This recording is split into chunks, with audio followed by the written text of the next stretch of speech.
akan membahas tentang analisis tanaman. Nah,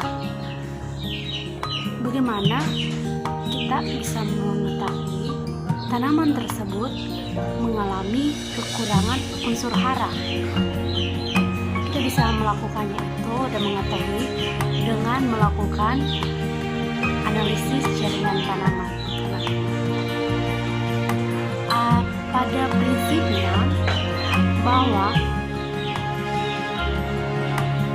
konsentrasi suatu unsur hara di dalam tanaman dipengaruhi oleh hasil interaksi dan semua faktor yang mempengaruhi penyerapan unsur hara teman-teman. Penyerapan unsur hara itu terjadi di dalam tanah.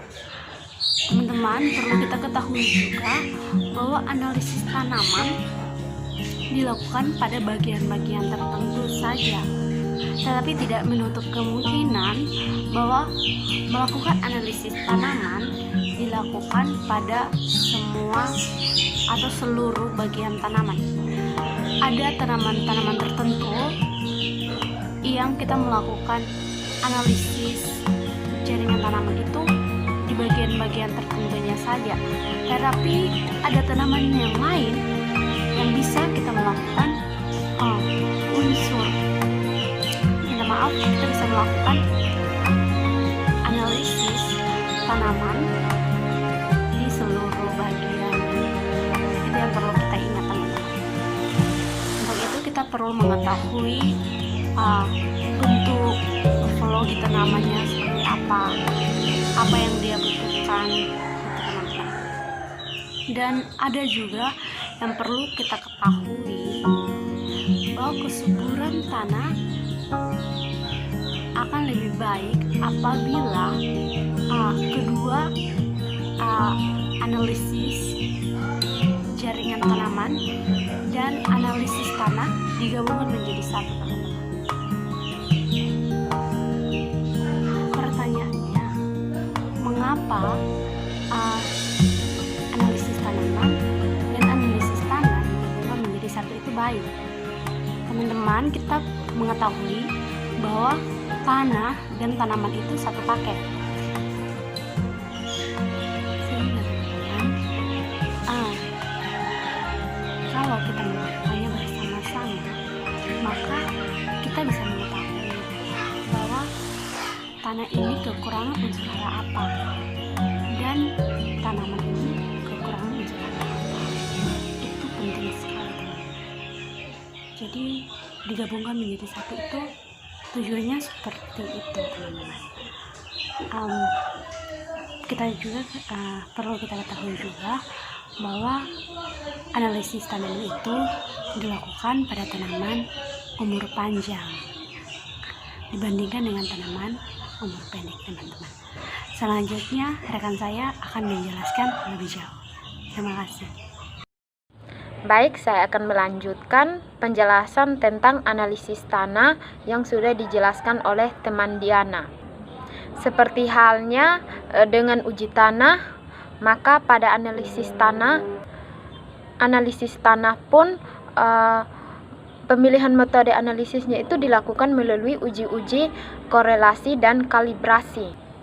Mengapa metode analisisnya itu menggunakan metode analisis uji korelasi dan kalibrasi, yaitu karena pengertian uji korelasi itu sendiri bertujuan untuk mencari hubungan yang paling baik dari kadar suatu unsur dalam bagian-bagian tanaman tertentu atau seluruhnya dan pada umur-umur tertentu dengan produksi tanaman.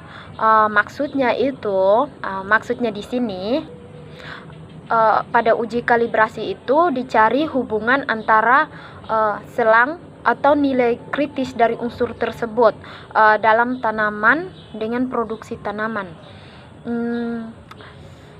Teknik ini banyak dipakai pada perkebunan tebu di Hawaii dengan istilahnya itu crop laging.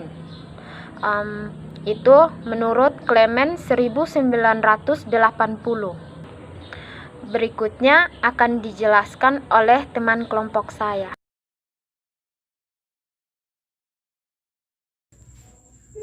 Baik, terima kasih atas kesempatan berikan kepada kami. Di sini saya akan menjelaskan tujuan umum dari analisis tanaman. Baik, tujuan umum dari analisis tanaman yaitu memperkuatkan diagram secara kekurangan unsur hara mengakibatkan tanaman dalam pangan akan mati atau kekurangan unsur hara. Ya, itu tujuan yang pertama. Tujuan yang kedua, gejala kekurangan hara tidak menunjukkan gejala yang spesifik atau tanaman Virgo, tetapi baik mengalami produksi tanah. Sebab itu kita menanamkan atau membuat suatu tanaman di lahan, kita harus memperhatikan unsur hara tersebut sehingga tanaman tersebut subur dan menjadi berkembang. Baik unsur hara ketiga, ketika kita ingin mengetahui jaringan tanaman, kita pun dapat mengetahui gejala yang ditunjukkan oleh data analisis. Dihubungkan dengan data analisis tanaman gejala, kita dapat mengetahui berapa pupuk yang diserap oleh tanaman. Ketika kita memberikan pupuk atau memberikan pada tanaman, kita harus memperhatikan unsur pupuk yang diberikan pada tanaman sehingga unsur hara yang diserap dalam tanaman tersebut bisa hidup dan berkembang dengan baik dan tidak mengalami kekurangan apapun. Sebab itu tanaman yang kita tanam harus memiliki pupuk dan unsur hara yang teratur dengan baik. Ya, kita akan memasukkan tujuan berikutnya.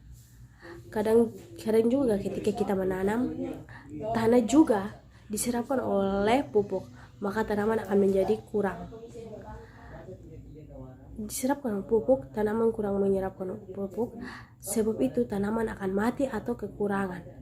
Kekurangan unsur hara menyebabkan tanaman kuning, daun agak loyo-loyo dan tanaman tersebut akan mati dengan secara tiba-tiba. Sebab itu tujuan umum dari analisis tanaman yaitu kita memberikan pupuk kepada sebuah tanaman, kita harus menghitungkan pupuk atau tanah kita berikan kepada tanaman, itu semua bisa berjalan dengan baik. Sebab itu ketika kita memberikan pupuk, kita harus mengukur banyak pupuk yang dibutuhkan tanaman atau banyak pupuk yang kita ingin gunakan. Itu sedikit dari tujuan umum dari analisis tanaman. Selanjutnya saya akan mendengar penjelasan dari kawan saya. Atas waktu dan kesempatan yang diberikan kepada saya, sekarang saya akan melanjutkan tujuan umum analisis pada tanah. Yang kelima, mengetahui interaksi atau antagonisme di antara unsur hara tidak jarang ditemui. Penambahan hara atau pupuk tertentu menyebabkan berkurangnya sejumlah hara lainnya di dalam tanah dan menyebabkan penyerapan unsur hara tersebut oleh tanaman menjadi rendah dan produksinya juga menurun. Yang kelima, fungsi hara dalam tanaman, analisis seluruh bagian tanaman atau bagian-bagian tertentu secara periodik dalam suatu musim di bawah kondisi lingkungan tertentu menunjukkan perbedaan yang besar di antara tanaman dan sama dengan varietas atau galur. Yang ketujuh, membantu dalam mengidentifikasi masalah. Kadang-kadang analisis tanaman dibutuhkan dalam uji tanah dalam mengidentifikasi kasus masalah khusus, misalnya pada tanaman jagung. Sangat masam diduga kekurangan magnesium di dalam tanah. Daunnya kering, pucat, dan nekrosis. Hasil analisis tanaman memang rendah, di bawah 70%, tetapi juga kadang sangat tinggi, 100 mm sampai kilometer, sedangkan lainnya terlihat normal. pH tanahnya hanya berkisar dari 4,7 sampai 5,0. pH ini tidak terlalu rendah untuk tanaman jagung. Baik, terima kasih. Selanjutnya adalah percobaan pot di dalam rumah kaca. Percobaan pot di dalam rumah kaca ini dengan menggunakan tanaman sebagai indikator atau biological test. dan dari percobaan tersebut didapatkan gambaran mengenai status unsur hara di dalam tanah.